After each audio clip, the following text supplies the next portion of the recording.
popped off after the loss against Hamilton on Friday. Are there problems in Montreal?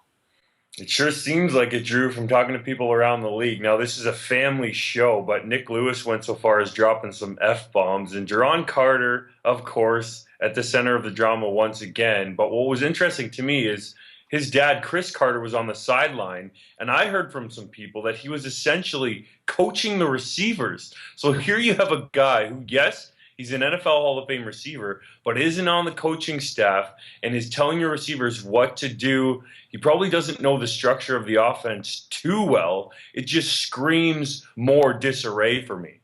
I think Nick Lewis can talk about holding his teammates accountable because he held himself accountable as well. I need to be better was part of his rant. And when you're Nick Lewis and have played in the league as long as he has, I think you can do that. You have the respect of your teammates. You have respect around the league. You have the respect of the room. You can talk like that. Carter's comments, which said essentially that my girlfriend says the offense is boring and she doesn't know anything about football, like, he's throwing Anthony Calvillo, the offensive coordinator, under the bus. I think he's throwing the coaching staff under the bus. He's throwing his girlfriend under the bus too, mind you, which might get him in the most trouble. But I think for Carter, there's a lack of accountability there, and that's the concern.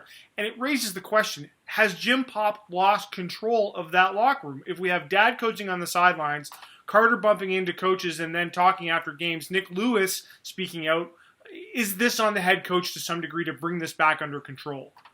Well, we don't know what's going on behind closed doors because we're not there every day. But the head coach's job is to keep everyone on the same page, kind of like an HR department. I will say this, the defense has been a rock, and it's been that way for a while. Noel Thorpe has had that unit playing at a high level and playing together for quite some time now. But the offense has got to get it together, or there's going to be some collateral damage there in Montreal. Well, I thought what was interesting about that Ticat game was that that defense was sort of holding them in there, and then Brandon Banks' touchdown return early in the third quarter just seemed to take the air out of both the offense and the defense, as if they realized that they just weren't going to be able to win this game.